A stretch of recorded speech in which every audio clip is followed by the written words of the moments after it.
నమస్కారం city bulletin కి స్వాగతం ముందుగా హెడ్లైన్ మంచిర్యాల జిల్లా కేంద్రంలో district legal cell services authority ఆధ్వర్యంలో మెగా రక్తదాన శిబిరం కోర్టు ప్రాంగణంలో సతీమణి శ్రీదేవితో రక్తదానం చేయించి శిబిరాన్ని ప్రారంభించిన district judge Boya Srinivasulu IT park భూసేకరణపై మాజీ ఎమ్మెల్యే ఆరోపణలకు కౌంటర్గా భూదాతలచే సమావేశం వేంపల్లి గ్రామంలో వేంపల్లి పోచంపాడు భూదాతలచే సమావేశంలో మాట్లాడిన వేంపల్లి మాజీ సర్పంచ్ ఎంపీటీసీ డేగబాపు జిల్లా ex service men welfare association ఆధ్వర్యంలో పుల్వామా అమరవీరులకు ఘనంగా శ్రద్ధాంజలి జిల్లా కేంద్రం వెంకటేశ్వర చౌరస్తా నుంచి బెల్లంపల్లి చౌరస్తా వరకు క్యాండిల్ ర్యాలీ నిర్వహించిన ex service men association Mancherial జిల్లా కేంద్రంలో ఐటీ పార్క్ ఏర్పాటు కోసం పోచంపాడు శివారులలోని సర్వే నెంబర్ 1 మరియు వేంపల్లి శివారులోని 159 సర్వే సుమారు 225 నుంచి 250 ఎకరాల భూమి సేకరణకు ఎమ్మెల్యే ప్రేమ్సాగర్ రావు జిల్లా అధికారులు ఎకరానికి 13,50,000 పరిహారం నిర్ణయిస్తూ భూసేకరణ కార్యక్రమాన్ని చేపట్టడం జరిగిందని అంతేకాని ఎవరిపై దౌర్జన్యం కానీ బలవంతంగా కానీ భూసేకరణలో ప్రలోభ పెట్టలేదని వేంపల్లి మాజీ సర్పంచ్ ఎంపీటీసీ డేగబాపు అన్నారు శుక్రవారం మాజీ ఎమ్మెల్యే నడిపెల్లి దివాకర్ రావు విలేకరుల సమావేశంలో ఐటీ పార్క్ భూసేకరణలో అక్రమాలు దౌర్జన్యాలు చేస్తూ దళితుల భూములను లాక్కుంటున్నారని చేసిన ఆరోపణకు కౌంటర్గా ఈరోజు వేంపల్లి గ్రామ పంచాయతీ పరిధిలోని మంచిర్యాల ఫంక్షన్ హాల్లో ఏర్పాటు చేసిన విలేకరుల సమావేశంలో వేంపల్లి మాజీ సర్పంచ్ డేగబాబు మాట్లాడారు గతంలో మాజీ ఎమ్మెల్యే నడిపెల్లి దివాకర్ రావు అధికారంలో ఉండి ప్రస్తుత ఐటీ పార్క్ ఏర్పాటు చేసే ప్రాంతంలో డంపింగ్ యార్డ్ ప్రాంతంగా చేశారని ప్రస్తుతం ఎమ్మెల్యే ప్రేమ్సాగర్ రావు ఆధ్వర్యంలో అదే ఏరియాలో ఎకరాకు 13,50,000 రూపాయలు చెల్లించడానికి అంగీకరించిందని రైతులు భూ యజమానులు సంతోషంగా భూమిని ఐటీ పార్క్ ఇవ్వడానికి సిద్ధంగా ఉన్నారని ఈ వ్యవహారాన్ని మసిబూసి మారేడుకాయ చేసి మాజీ ఎమ్మెల్యే రైతులను దళితులను అయోమయంలో పడేస్తున్నారని అన్నారు ఈ సమావేశంలో వేంపల్లి మరియు పోచంపాడు శివార ప్రాంత రైతులందరూ హాజరయ్యారని వారందరూ ముక్తకంఠంతో తమ భూములను ఐటీ పార్కు ఇవ్వడానికి సిద్ధంగా ఉన్నట్లు తెలియజేసినట్లు తెలిపారు ఈ కార్యక్రమంలో భూ నిర్వాసితులు నాయకులు తదితరులు పాల్గొన్నారు అయ్యా దివాకర్ గారు మీకు కళ్ళమంట ఎక్కువైతుంది మా నాయకుడు ఎమ్మెల్యే ప్రేమ్సాగర్ రావు గారు చేసే అభివృద్ధి పనులు చూడలేక నువ్వు ఏదో ఒక అపనిందలు చేస్తూ వస్తున్నావు ప్రతి ఒక్కదానికి ఇది మంచి పద్ధతి కాదు నువ్వు ఇంత నీతులు చెప్పేవాడివి గతంలో డంపింగ్ యార్డు నేను సర్పంచ్ ఉన్న పీరియడ్లో డంపింగ్ యార్డుకు నువ్వు ప్రొసీడింగ్ ఇచ్చావు ఏ రైతులను అడిగిచ్చావు వాళ్ళ పోయిన భూములకు ఏమి ఇచ్చినావు నువ్వు ఏది లేకుండా వాళ్ళకు డైరెక్ట్ ప్రొసీడింగ్ ఇచ్చి దాంట్లోనే డంపింగ్ యార్డు చెత్త కూడా తీసుకొచ్చి పోసినావు అప్పుడు నీకు కనవలేదా మా ఎస్సీ దళితులు ఇప్పుడు నీకు కొత్తగా ఇప్పుడు మళ్ళీ నీకు గుర్తొచ్చిందా ఇలాంటి పద్ధతి నీ దగ్గర ఉన్నది కానీ మా దగ్గర లేదు మేము పిలిచి 2-3 సార్లు పిలిచి వాళ్ళ ఒపీనియన్ తీసుకొని మళ్ళీ మేము ఈ రేట్ ఇస్తామని చెప్తాను కానీ నీలాంటి కళ్ళమంటతనం ఇప్పుడు ఎక్కడికి ఎదులేదు మరి మా ఊరి మీద నీకు ఎందుకు ఇంత కళ్ళమంటతనమో మాకు ఇంకిప్పటికీ అర్థమవుతలేదు నేను కూడా మీరు డంపింగ్ యార్డ్ మా ఊళ్ళో పెడతారు ఎందుకు పెడతారు మాకు డంపింగ్ యార్డ్ వద్దు అని నేను మిమ్మల్ని అడిగితే మంచిగా చెత్త తేడబోయాలని నాకే రివర్స్గా క్వశ్చన్లు వేసిన నువ్వు ఈరోజు దళితుల గురించి మాట్లాడుతున్నావు అదే మేము ఇలా కోర్టుకు పోయి అది తీసుకురాకపోతే నువ్వు మా పరిస్థితి ఏమావు అక్కడ చెదారం వేసి మాకు ఊళ్ళే రోగాల రొప్పులతోటి నాశనం అయిపోదు అదే కాకుండా నువ్వు ప్రతిదీ మా విలేజ్కి చేసిన ప్రతి పని దాటేసే లెక్కలే కానీ ఏది లేదు గంతెందుకు నువ్వు చెప్పుడు మాటలు వింటూ కనీసానికి ఇక ప్లాటింగ్ పెడతానని మా దగ్గర భూమి ఉన్నది దాన్ని లేవల్ చేసి ప్లాట్లు పెట్టాలి దాన్ని పెడతా ఇవాళ పెడతా రేపు పెడతా అని వాయిదాలు వేసుకుంటూ వచ్చినావు 20 సంవత్సరాల టైం కూడా గడిచిపోయింది తెలంగాణ గవర్నమెంట్లో నువ్వు ఒక్కరికి ప్లాటింగ్ పెట్టలేదు ఇంకా అదే చూస్తే నేను చేస్తా అన్ని కబ్జా చేయడానికే నీ ప్రయత్నాలు అన్నీ కబ్జా చేసి నీ వాళ్ళు నీకు సంబంధించిన వాళ్ళతో కబ్జా చేయించలేదు తప్ప కానీ నీకు ఏమాత్రం పబ్లిక్ సేవ చేసే దృష్టి లేదు ఇదే కాకుండా నువ్వు చేసిన నా గ్రామ అభివృద్ధికి ఏమి సహాయపడలేదు ఎందుకంటే 5 సంవత్సరాలు నేను సర్పంచ్గా ఉన్నప్పుడు నాకు ఊరికి వచ్చిన ఎన్ఆర్ఈజీఎస్ ఫండ్ కూడా నా ఊరికి ₹1 కూడా పెట్టకుండా వేరే ఊళ్ళో పెట్టినావు కానీ నా ఊరికి పెట్టలే నేను ఎందుకు పెట్టలేవు అంటే అన్నీ అటే అవసరం ఉన్నాయి అని కళ్ళమండతోటి ఎందుకు పెట్టలే ఇది ఎంతవరకు నీకు మహా సమంజసం అయింది ఇప్పుడు నీకు ఎందుకు అంత ప్రేమ పుట్టుకొస్తాని అంటే నేను ఎవరు దేక్తలేరు నీకు నువ్వు ఎక్కడ ఉనికి లేదు ఉనికి ఓలిపోతాను అనే ఉద్దేశంతో నీకు వాళ్ళను మోటివేట్ చేస్తూ వాళ్ళని లేపుతున్నావు పైకి అంటే మీకు ఏదో గొప్పలు చూపెడుతూ నేను మళ్ళీ కనుమరుగు అయిపోతా ఇదని ఏదైనా చేస్తేనే నేను కర ముందుకు వస్తా జనాల ముందుకు వస్తానని చేస్తూ వస్తున్నావు ఇప్పటికీ కూడా నువ్వు మా ఊరికి అన్ని అన్యాయాలు చేసిన ఒక్కడు కూడా న్యాయం చేయలేదు నువ్వు ఏం చేసినావు మా ఊరికి ఓ బ్రిడ్జి అన్నావు ఆ బ్రిడ్జి సంఘాలే పోయింది అంటే వేంపల్లిలో ఊరి అభివృద్ధి చెందుతుంది ఇక వేంపల్లిలో నాకు పుట్టగతులు ఏముండయి నాకు అభిమానులు ఎవరు ఉండరు మొత్తం మంది ప్రేమ్సాగర్ చేసే అభివృద్ధి పనులకు అందరూ ఆకర్షితులు అవుతారనే భావనతోటే వీళ్ళను మభ్యపెడుతున్నావు తప్ప కానీ నీ ఆలోచనతోటి కాదు ఇది. నువ్వు ఇట్లాంటి పద్ధతులు చేయకు, మానుకోకపోతే కూడా మంచి తీవ్ర పరిణామాలు ఎదుర్కోవాల్సి వస్తాయి. వీళ్ళందరూ 3 సార్లు పిలిస్తే స్వచ్ఛందంగా మేము ఇస్తాము అని ముందుకు వచ్చి వాళ్ళు ఇవ్వడం జరుగుతుంది. ఎమ్మెల్యే గారు కూడా కూర్చోబెట్టుకొని దాన్ని 13,50,000 వరకు తీసుకొచ్చారు. దాన్ని ఇవ్వడానికి సిద్ధంగా ఉన్నారు. వాళ్ళు కూడా సమ్మతిగా ఉన్నారు. అలాంటిది నువ్వు ఇప్పుడు వేసి మళ్ళీ చెడగొట్టడం ప్లానే తప్ప కానీ నీది బాగుపడే లక్షణాలు ఏం లేవు. అంతకుముందు సబ్ స్టేషన్ కూడా నేను సబ్ స్టేషన్ అక్కడ పెట్టండి, ఇళ్ళల్లో వద్దు, సబ్ స్టేషన్ రేపు పొద్దున ఏమన్నా అవుతుంది అని చెప్తే కూడా లేదు నేను ఇక్కడనే పెడతా అని నువ్వు చెడగొట్టే ప్లాన్. అట్లా నువ్వు ఎక్కడ న్యాయం చేస్తానో, ఎక్కడ మంచి చేస్తానో, ఇలాంటి పరిణామాలు ఇక ముందు కూడా ఉంటే చాలా బాగుండదు. మేము కూడా తీవ్రంగా దీన్ని వ్యతిరేకిస్తున్నాం. ఒకవేళ నీ పద్ధతి ఇలాగే ఉంటే నీ ఇంటికి ముట్టడికి కానీ లేకపోతే ఏదైనా కానీ మేము తీవ్రంగా ఉంటుందని మేము హెచ్చరిస్తున్నాం. మాజీ ఎమ్మెల్యే దివాకర్ రావు గారు తన ఇంట్లో ప్రెస్ మీట్ పెట్టడం జరిగింది. ప్రెస్ మీట్ ఉద్దేశం ఏంటంటే పోచంపాడు శివార్లో సర్వే నెంబర్ 1లో, వేంపల్లి శివార్లో 159 సర్వే నెంబర్లో ఐటీ హబ్ ఇండస్ట్రియల్ పార్క్ వస్తుంది. దానికోసం 220 నుంచి 250 ఎకరాలు ల్యాండ్ చూడడం జరిగింది. దానికి మా ఎమ్మెల్యే ప్రేమసాగర్ రావు గారు ఎంతో కష్టపడి అక్కడ సీఎం తోటి మాట్లాడి దాన్ని శాంక్షన్ చేయడం జరిగింది. దానికోసం మా వేంపల్లి గ్రామ ప్రజలు, రైతులు అందరూ, మేము గతంలో టీఆర్ఎస్లో ఉన్నప్పుడు కూడా ఈ దివాకర్ రావును ఎన్నోసార్లు ఇక్కడ మా వేంపల్లిలో గవర్నమెంట్ ల్యాండ్ ఉన్నది, మాకు ఇక్కడ ఏదైనా మెడికల్ కాలేజ్ కానీ కేంద్రీయ విశ్వవిద్యాలయం కానీ ఏదైనా తెచ్చిపెట్టినట్టయితే బాగుంటుందని మేము ఎన్నోసార్లు ఆయన దృష్టికి తీసుకుపోవడం జరిగింది. కానీ ఏ రోజు కూడా మాకు వేంపల్లికి అన్యాయం చేసిండు తప్ప ఒక్కరోజు కూడా మా వేంపల్లికి న్యాయం చేయాలనే ఆలోచన ఆయన కళలో కూడా రాలేదు. మరి గతంలో 2005-6 సంవత్సరంలో రాలివాగు కెనాల్ సర్వే జరగడం జరిగింది. రాలివాగు ప్రాజెక్టు సర్వే జరిగినప్పుడు అది అప్పుడు 4 చెరువులను నింపుతూ పోవాలనే విధంగా సర్వే చేయడం జరిగింది. ఒకటి పోచంపాడు చెరువు అని కొత్త చెరువు, ఒకటి బూరుకుంట, ఒకటి పెద్దకుంట, ఒకటి చిన్నకుంట. ఈ 4 చెరువులను ఈ రాలివాగు ప్రాజెక్టు ద్వారా నింపినట్టయితే ఇప్పుడు పోయే 300 ఎకరాలు ఏవైతున్నాయో అవి సత్యశ్యామలు అవుతూ 2 పంటలు వండే విధంగా అప్పుడు అవకాశం మాకుండే. సర్వే చేసిన విధానం ఆ రకంగా ఉంటే ఈ మాజీ ఎమ్మెల్యే దివాకర్ రావు గారు ఆ సర్వేను తారుమారు చేసి శాలివాన ప్రాజెక్టుకు సీదా కెనాల్ తీసుకుపోయి కలవడం జరిగింది. దానివల్ల ఆ రోజు ₹1 కోటి 2 కోట్లు వలిగే భూములు ఈ కెనాల్ మధ్యలతో పోవడం వల్ల మాకెంతో తీవ్ర అన్యాయం జరిగింది. అన్యాయం జరిగి ఈ రకంగా ఇక్కడ నష్టపోయినాం. అక్కడనో ఆయన అప్పుడు వినోద్ మినిస్టర్ ఉన్నప్పుడు 40 ఎకరాలు ఇచ్చిందని చెప్పుకుంటాను కదా, ఆ 40 ఎకరాల భూమి ఇంకా 40 ఏళ్ళైనా కానీ వ్యవసాయానికి పనికిరాని భూమి ఆయన ఇప్పించడం జరిగింది. దాంట్లో పెంచుకుంటే అడివే ఉన్నది, ఓ పక్క బండలు ఉన్నాయి, ఓ పక్క వెర్రెలు ఉన్నాయి. ఆయన ఇచ్చిన భూమి ఇలా చదువు చేసుకోవాలంటే మ్యాక్సిమం 20 లక్షల రూపాయలు ఖర్చు పెడితే కానీ భూమి సాగు కాని విధంగా ఉన్నది. అట్లాంటి భూమిని నేను ఇచ్చినా అని గొప్ప చెప్పుకుంటాడు ఆయన. నీళ్లు పోయే భూమిని క్యాన్సిల్ చేసి కెనాల్ని శాలివాన దింపుకొని అట్లా నష్టం చేసిండు. ఈరోజు మేము గతంలో టీఆర్ఎస్ గవర్నమెంట్లో ఉన్నప్పుడు మేము ఎన్నో విధాలుగా చెప్తే కూడా ఏ రోజు కూడా మా వేంపల్లికి ఆయన న్యాయం చేయలేదు. అన్యాయం చేసిన తప్ప ఏం లేదు. ఆ రాలివాగి కెనాల్ అట్లా నష్టం చేసినట్టే మళ్ళీ 2018-19లో డంప్యార్డ్ తీసుకొచ్చేసి దాంట్లో డంప్యార్డ్ పెట్టింది. డంప్యార్డ్ వల్ల ఆ చెరువు కింద ఉన్న పొలాలు కావచ్చు ఇవి అన్ని నష్టం జరిగే విధంగా అప్పుడు చేస్తే అప్పుడు దేగబాబు సర్పంచ్ ఉన్నాడు, ఆయన కూడా కోర్టుకు పోయి కోర్టు స్టే తెచ్చి అప్పుడు ఆపడం జరిగింది. దాని తర్వాత మళ్ళొకసారి దివాకర్ రావు మళ్ళీ కూడా మున్సిపాలిటీ వాళ్ళందరూ మాకు డంప్యార్డ్ ప్రాబ్లం ఉందంటే మళ్ళీ తీసుకొచ్చి అదే జాగాలో చెత్త పోయడం జరిగింది. మరి ఆ చెత్త పోసినప్పుడు ఈ మున్సిపాలిటీని ఆనుకొని ఉన్నది విలువైన భూములే కదా, ₹1 కోటి వలికే భూములల్లో డంప్యార్డ్ పెడదామనే ఆలోచన దివాకర్ రావుకు ఆ రోజు ఎట్లా వచ్చింది? మరి ఈరోజు ఇండస్ట్రియల్ ఐటాప్కు తీసుకుంటా అంటే అది విలువైన భూములు ఎందుకు తీసుకుంటానని మరి ఎందుకు అంటాడు? మతి స్థిమితం ఉండి అంటాడా, మతి స్థిమితం లేక అంటాడా? ఆయన ఒకటి ఆలోచించుకోవాల్సిందిగా మేము కోరుకుంటున్నాం. ఇలా ప్రేమసాగర్ రావు గారు ఒక పద్ధతితోటి ల్యాండ్ అక్విజిషన్ పెడితే దానికి సంవత్సరాలు కలితే 2 సంవత్సరాలు 3 సంవత్సరాలు పట్టచ్చు అనే పద్ధతితోటి ఆయన ఒక కాన్సెప్ట్ పద్ధతిలో పోయి తొందరగా రైతులకు ఎట్లయితే పైసలు వస్తాయి, మన ప్రాజెక్ట్ ఎట్లయితే తొందరగా వస్తుంది అనే విధానంతో ఒక కాన్సెప్ట్ పద్ధతిలో పోవడం జరుగుతుంది. దానికి ₹13,50,000 చొప్పున ఎకరానికి డిసైడ్ చేస్తూ 150 గజాల ప్లాటు, అందులోనే మళ్ళీ ప్రేమసాగర్ రావు గారు మంచిగా ఒక 8 నుంచి 10 లక్షల రూపాయలతోటి మళ్ళీ ఇల్లు కట్టి ఇవ్వడం జరుగుతుంది. ఆ ఇల్లు ప్లాటు ఈ ఎకరం లేటు ఇవన్నీ కలుసుకుంటే 25 నుంచి 30 లక్షల రూపాయలు ఆటోమేటిక్గా వాళ్ళకి వస్తున్నది. దివాకర్ రావు గారు పెట్టిన ప్రెస్ మీట్లో ఎలాంటి వాస్తవం లేదు. ఎందుకంటే బలవంతంగా బాధితులం ఇస్తున్నాం, వాళ్ళు ఎవరైతే ఇక్కడ ఉన్నటువంటి కాంగ్రెస్ నాయకులు బలవంతంగా బెదిరించి బాధితుల తరపున వాళ్ళను భయభ్రాంతులకు గురి చేసి ఈ భూములు ఎవరైతే ఉన్నాయో వాళ్ళు ఇప్పిస్తాను అనడం అవాస్తవం.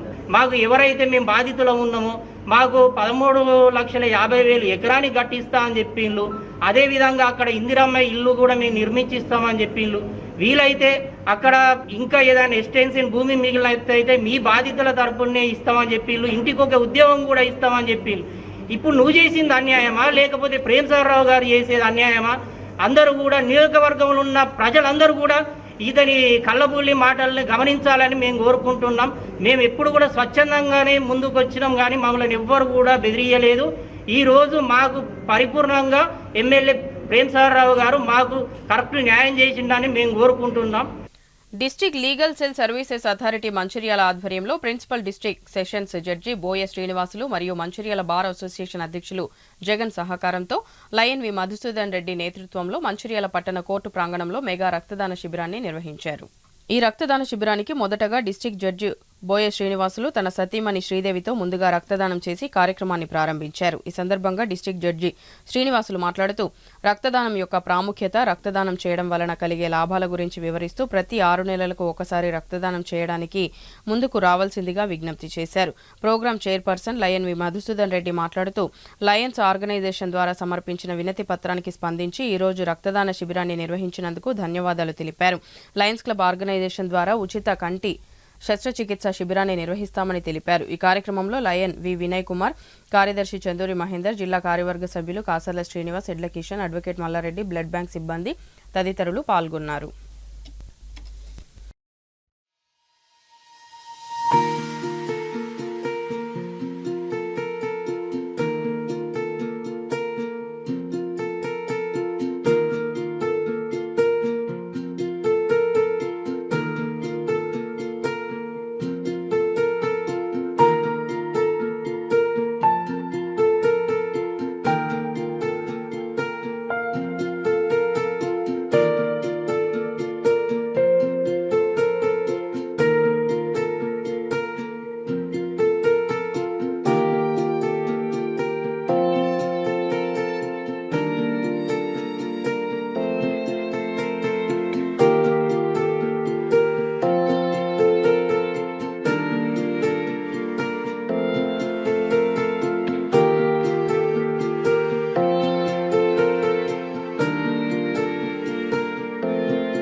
లీగల్ సర్వీసెస్ అథారిటీ సమక్షంలో న్యాయవాదులు, న్యాయాధికారులు, కోర్టు సిబ్బంది చేత రక్తదాన శిబిరాన్ని ఏర్పాటు చేసి ఇందులో ప్రతి ఒక్కరూ పాల్గొనాలని చెప్పేసి నేను కోరుకుంటున్నాను.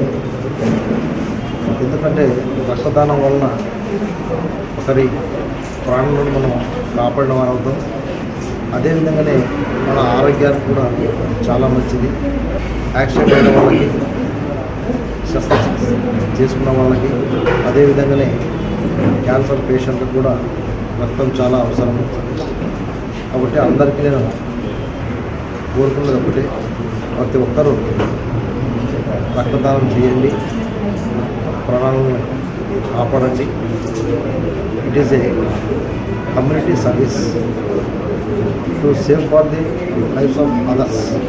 ఈరోజు డిస్ట్రిక్ట్ లీగల్ సెల్ అథారిటీ ఆధ్వర్యంలో ఆనరబుల్ ప్రిన్సిపల్ డిస్ట్రిక్ట్ జడ్జి గారి సహాయ సహకారాలతో, అలాగే బార్ అసోసియేషన్ ప్రెసిడెంట్ జగన్ గారి సారథ్యంలో, Indian red cross society, blood bank వారి సహాయ సహకారాలతోటి, లయన్స్ ఇంటర్నేషనల్ ఆర్గనైజేషన్ వారి యొక్క సౌజన్యంతో మెగా బ్లడ్ డొనేషన్ క్యాంపును మంచిర్యాల పట్టణంలోని కోర్టు ప్రాంగణంలో నిర్వహించడం జరుగుతుంది. బ్లడ్ డొనేషన్ క్యాంపును మరి గౌరవ జడ్జి గారు వారు సొంతగా ముందుకొచ్చేసి వారి అమూల్యమైనటువంటి బ్లడ్ డొనేట్ చేసి ఈ కార్యక్రమాన్ని ప్రారంభించడం జరిగింది. దీంట్లో మరి బార్ అసోసియేషన్ ప్రెసిడెంట్ జగన్ గారి సారథ్యంలో వారి యొక్క అడ్వకేట్స్ ముందుకొచ్చేసి వాలంటీర్గా బ్లడ్ డొనేట్ చేస్తున్నారు. అలాగే కోర్టుకు సంబంధించినటువంటి సిబ్బంది కూడా డ్యూటీగా ముందుకొచ్చి బ్లడ్ డొనేట్ చేయడం జరుగుతుంది. సో దీనికి ప్రతి ఒక్కరికి కూడా మేము ఇండియన్ రెడ్ క్రాస్ సొసైటీ తరఫున హృదయపూర్వకంగా కృతజ్ఞతలు, ధన్యవాదాలు తెలియజేస్తున్నాము. ఎందుకంటే మరి కోర్టు ప్రిమిసెస్లో బ్లడ్ డొనేషన్ క్యాంప్ ఆర్గనైజ్ చేయడం అనేది వెరీ రేర్ కేసు అనండి. ఇది after a long period gap ఈరోజు మరి జగన్ గారు సౌజన్యంతో, జడ్జి గారి సహాయ సహకారాలతోటి మరి బ్లడ్ డొనేషన్ క్యాంప్ను ఆర్గనైజ్ చేసాం. వారికి మేము ఫ్రీక్వెంట్గా కూడా ఇలాంటి కార్యక్రమాలు నిర్వహించాలని కూడా జడ్జి గారిని కోరడం జరిగింది. అలాగే లయన్స్ ఇంటర్నేషనల్ ఆర్గనైజేషన్ నుంచి కూడా త్వరలో మరి ఐ క్యాంప్ను కూడా కండక్ట్ చేస్తామని వారు చెప్పడం జరిగింది. కోర్టులో ఉన్నటువంటి సిబ్బందికి అవసరమైనటువంటి ఐ టెస్ట్స్ కానీ అవన్నీ కూడా ద్వారా నిర్వహించడానికి సిద్ధంగా ఉన్నామని తెలియజేశాము. సో ఈ సందర్భంగా ప్రతి ఒక్కరికి డోనర్కి మేము Lions and red cross organisation ద్వారా హృదయపూర్వకంగా ధన్యవాదాలు తెలియజేస్తాము. ఈరోజు మంచిర్యాల జిల్లా కోర్టు ఆధ్వర్యంలో జిల్లా జడ్జి గారి ఆధ్వర్యంలో మరియు ముఖ్యంగా మిత్రుడు జగన్ గారు వారు గత వారం రోజుల నుంచి కూడా వారు ఈ రక్తదాన శిబిరం గురించి చెప్పడం జరిగింది. వారి సారథ్యంలో ఈరోజు ఇక్కడ ఇచ్చినటువంటి కోర్టులో ఉన్నటువంటి న్యాయవాదులు అనుకోండి, వాళ్ళ స్టాఫ్ అనుకోండి, ఈరోజు రక్తదానం చేస్తున్నందుకు వారికి ఇండియన్ రెడ్ క్రాస్ సొసైటీ జిల్లా జనరల్ సెక్రటరీ గారికి ధన్యవాదాలు తెలుపుతూ గత 18 సంవత్సరాల నుంచి కూడా నిరంతరం రక్తదాన శిబిరాలు ఏర్పాటు చేసి వేలాది మంది ప్రాణాలు కాపాడడం జరుగుతుంది. ముఖ్యంగా తలసీమియా సికిల్ సెల్ పిల్లలు ఈ ప్రాంతంలో 821 మంది తలసీమియా పిల్లలు ఉన్నారు. వారికి నిత్యం కూడా 15 రోజులకు ఒకసారి రక్తం ఎక్కియకపోతే వారి ప్రాణాలు గాలిలో కలిసిపోతాయి. కాబట్టి వారికి నిత్యం కూడా రక్తం అవసరం. అదేవిధంగా గర్భిణీలు గవర్నమెంట్ హాస్పిటల్లో ఉన్నటువంటి గర్భిణీలకు అనుకోండి, కిడ్నీ బాధితులకు అనుకోండి, సికిల్ సెల్ పిల్లలకు అనుకోండి, నిత్యం కూడా యాక్సిడెంట్ అయినటువంటి వారికి నిత్యంగా యాక్సిడెంట్ అయినటువంటి రక్తం అవసరం. కాబట్టి ప్రతి నిత్యం కూడా రక్తం సరఫరా చేయించడం జరుగుతుంది. ఎన్నో సంస్థల ద్వారా ఈ సమాజానికి ఉపయోగపడేటువంటి సంస్థలందరికీ కూడా నేను శిరస్సు వంచి నమస్కరిస్తూ ఈరోజు రక్తదానం చేస్తున్నటువంటి కోర్టులో ఉన్నటువంటి సిబ్బంది ప్రతి ఒక్కరికి కూడా ఇండియన్ రెడ్ క్రాస్ సొసైటీ జిల్లా తరఫున ధన్యవాదాలు తెలుపుతూ మంచిర్యాల జిల్లా కేంద్రంలో ఎక్స్ సర్వీస్ మెన్ అసోసియేషన్ ఆధ్వర్యంలో శుక్రవారం రాత్రి పుల్వామా దాడిలో మరణించిన అమర జవాన్ల చిత్రపటాలకు పూలమాలలు వేసి నివాళులు అర్పించి ఐబీ చౌరస్తా నుంచి బెల్లంపల్లి చౌరస్తా వరకు క్యాండిల్ ర్యాలీ నిర్వహించారు. ఈ సందర్భంగా ఎక్స్ సర్వీస్ మెన్ అసోసియేషన్ అధ్యక్షులు భాస్కర్ రెడ్డి మాట్లాడుతూ ఫ్రెండ్షిప్ దినోత్సవం అని, ప్రేమికుల దినోత్సవం అని చాలా మంది యువతకు తెలుసని, కానీ ఈ రోజు పుల్వామా ప్రాంతంలో భారత 40 మంది జవానులు ప్రయాణిస్తున్న వాహనంపై దేశద్రోహ ఉగ్రవాదులు దాడి చేయడంతో 40 మంది అమరులయ్యారని, వారి మృతికి శ్రద్ధాంజలి ఘటిస్తూ ప్రతి సంవత్సరం ఫిబ్రవరి 14వ తేదీన పుల్వామా అమరుల జవాన్ల స్మృతికి చిహ్నంగా కేంద్ర ప్రభుత్వం బ్లాక్ డేగా ప్రకటించిందని, అందుకే ఈ రోజు మంచిర్యాల జిల్లా కేంద్రంలో ఎక్స్ సర్వీస్ మెన్ మాజీ సైనికులంతా కలిసి క్యాండిల్ ర్యాలీ నిర్వహించామని తెలిపారు. ప్రతి సంవత్సరం ఇదే రోజు పుల్వామా అమరవీరుల స్మృతి చిహ్నంగా ఈ రోజు గుర్తించాలని యువతకు వారు గుర్తు చేశారు. ఈ సందర్భంగా ఐబీ చౌరస్తా నుంచి వెంకటేశ్వర టాకీస్ గుండా బెల్లంపల్లి చౌరస్తా వరకు క్యాండిల్ ర్యాలీ నిర్వహించారు. ఈ కార్యక్రమంలో general secretary Burra Ravi, treasurer Chari, Durgaprasad, Majid తదితరులు పాల్గొన్నారు.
ఫిబ్రవరి 14, 2019లో ఉగ్రమూకల దాడిలో 40 మంది సైనికులు వీరమరణం పొందారు.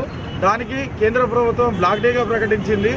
ఈ బ్లాక్ డే సందర్భంగా అమరులైన మా యొక్క సోదరులకు జ్ఞాపకార్థం ఈరోజు క్యాండిల్ ర్యాలీ ద్వారా మంచిర్యాల జిల్లా ఎక్స్ సర్వీస్ మెన్ అసోసియేషన్ తరఫున ఘనంగా నివాళులు అర్పించడానికి ఇట్టి కార్యక్రమాన్ని చేపట్టడం జరిగింది. ఫిబ్రవరి 14 అందరికీ తెలిసింది ఏ విధంగా అంటే మామూలుగా వ్యాలంటైన్స్ డే అని తెలుసు, కానీ చాలా వరకు జనాలకు ఈరోజు 40 మంది సైనికులు వీరమరణం పొందారని చాలా తక్కువ మందికి తెలుసు. కానీ ఇలాంటి తెలిసి వాళ్ళ వల్ల కొందరికి ఈ నాలెడ్జ్ కల్పించాలనే ఉద్దేశంతో వాళ్ళ ఎవరు వీరమరణం పొందిన వాళ్ళ శ్రద్ధాంజలి ఘనంగా జరిపించాలనే ఉద్దేశంతో ఈరోజు మేము క్యాండిల్ ర్యాలీ చేపడుతున్నాం. దీనికి వచ్చిన మిత్రులందరికీ మరియు పేరు పేరున ధన్యవాదాలు తెలుపుతూ జై హింద్, జై భారత్. సిర్పూరు నియోజకవర్గ ప్రజలకు నిత్యం సేవ చేయడమే తన లక్ష్యమని మాజీ ఎమ్మెల్యే కోనేరు కోనప్ప అన్నారు. శుక్రవారం రాత్రి కౌటాల మండలంలోని వీర్ఖండి గ్రామ సమీపంలో కోనేరు అభిమానులు కార్యకర్తల నియోజకవర్గ స్థాయి సమావేశం నిర్వహించారు. ఈ సందర్భంగా ఆయన మాట్లాడుతూ ఎన్నికల్లో ఓడినా గెలిచినా సిర్పూర్ ప్రజలకు తోచినంత సహాయం చేస్తానన్నారు. వచ్చే ఎన్నికల్లో స్వతంత్ర అభ్యర్థి పోటీ చేస్తా అన్నారు. కేవలం నియోజకవర్గ అభివృద్ధి కోసమే కాంగ్రెస్లో చేరినట్లు స్పష్టం చేశారు. ఎవరు వచ్చినా వార్డు పైన శాంక్షన్ చేయించినా బ్రిడ్జిని క్యాన్సిల్ చేశారు, దాని గురించి అడగండి అని అన్నారు. తన వెంటే 10 ఏళ్ల పాటు ఉండి కొందరు స్వార్థపరుల కుట్రలతో ఎమ్మెల్యే ఎన్నికల్లో ఓడిపోయానని ఆరోపించారు. స్థానిక సంస్థల ఎన్నికల్లో కోనేరు అభిమానులు గెలిపే లక్ష్యంగా కార్యకర్తలు పనిచేయాలన్నారు. ఎవరికి ఏ చిన్న సమస్య వచ్చినా కోనేరు కుటుంబీకుల దృష్టికి తీసుకురావాలని, సిర్పూర్కు ఎంతో రుణపడి ఉన్నామని అన్నారు.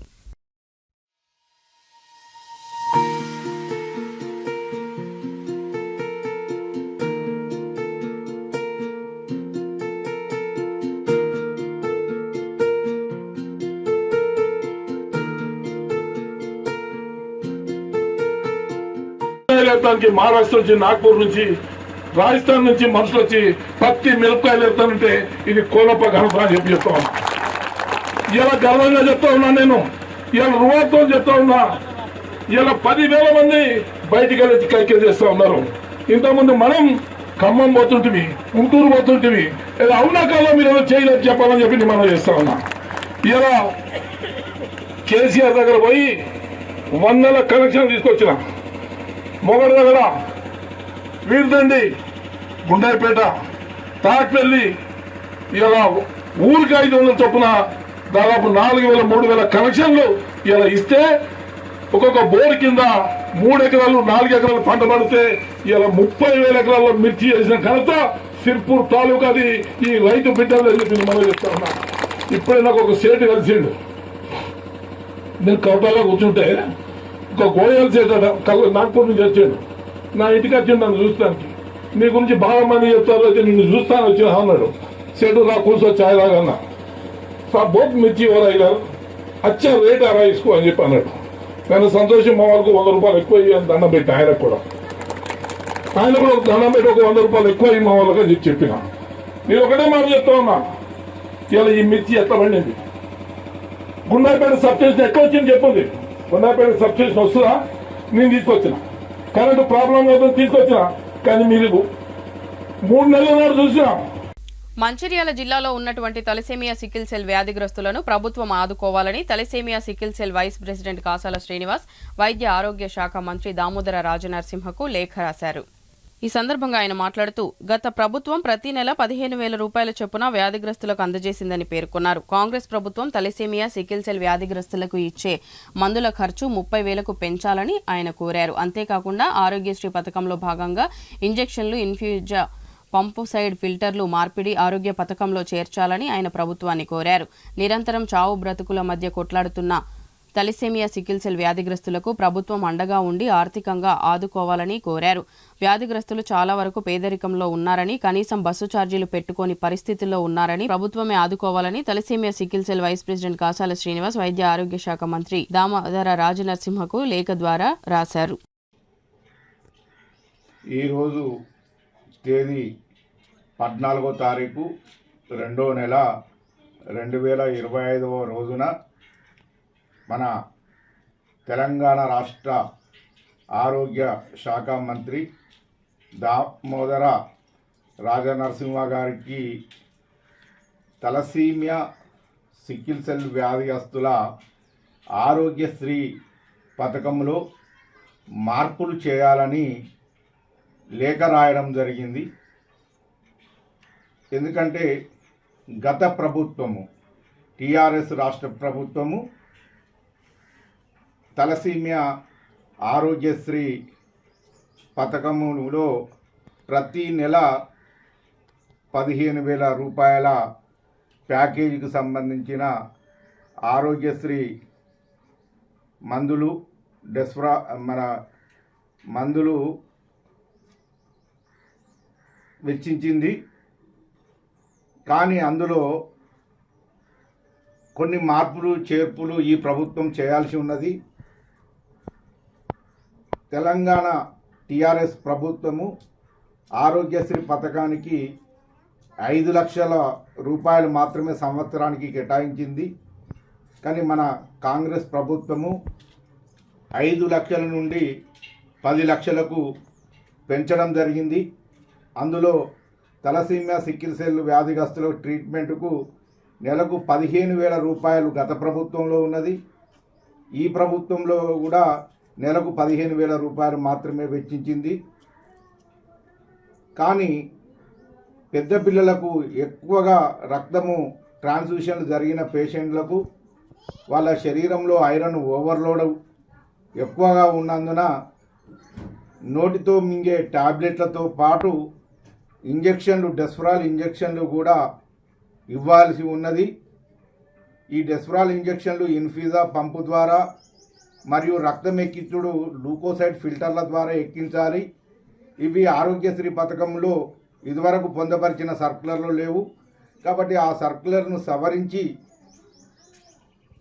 గ్లూకోసైడ్ ఫిల్టర్లతో రక్తం ఎక్కించే విధంగా, అధికంగా ఓవర్లోడ్ అయిన ఐరన్ ఓవర్లోడ్ తగ్గించడానికి డెస్ఫరాల్ ఇంజెక్షన్లు ఎక్కియడానికి ఇన్ఫీజా పంపును వాడాలి. కాబట్టి ఇన్ఫీజా పంపును, అలాగే అర్హులైన వారికి అందరికీ బోన్ మ్యారో మార్పిడి చేయవలసి ఉంది వ్యాధి పూర్తిగా నయం కావడానికి. కాబట్టి ఆరోగ్యశ్రీలో ఈ పథకాలన్నీ చేర్పించి ప్రతి నెల ఇచ్చే మందుల ఖర్చు ప్యాకేజీని 15,000 నుంచి 30,000కు పెంచి సవరించాలని లేఖ ద్వారా తెలియజేయడం జరిగింది. మన రాష్ట్రంలో 10,000 మంది తలసీమియా సికిల్ సెల్ వ్యాధిగ్రస్తులు ఉన్నారు. కాబట్టి వాళ్ళకందరికీ వైద్యం దొరకాలంటే. బులెటిన్ ముగించే ముందు మరోసారి ముఖ్యాంశాలు. మంచిర్యాల జిల్లా కేంద్రంలో district legal cell services authority ఆధ్వర్యంలో మెగా రక్తదాన శిబిరం. కోర్టు ప్రాంగణంలో సతీమణి శ్రీదేవితో రక్తదానం చేయించి శిబిరాన్ని ప్రారంభించిన district judge Boya Srinivasulu. IT park భూసేకరణపై మాజీ ఎమ్మెల్యే ఆరోపణలకు కౌంటర్గా భూదాతలచే సమావేశం. వేంపల్లి గ్రామంలో వేంపల్లి పోచంపాడు భూదాతలచే సమావేశంలో మాట్లాడిన వేంపల్లి మాజీ సర్పంచ్ ఎంపీటీసీ డేగబాపు. జిల్లా ex service men welfare association ఆధ్వర్యంలో పుల్వామా అమరవీరులకు ఘనంగా శ్రద్ధాంజలి. జిల్లా కేంద్రం వెంకటేశ్వర చౌరస్తా నుంచి బెల్లంపల్లి చౌరస్తా వరకు క్యాండిల్ ర్యాలీ నిర్వహించిన ex service men association. City news ఇంతటితో సమాప్తం. తిరిగి ప్రసారమయ్యే సిటీ న్యూస్లో మళ్ళీ కలుద్దాం. అంతవరకు సెలవు. నమస్కారం.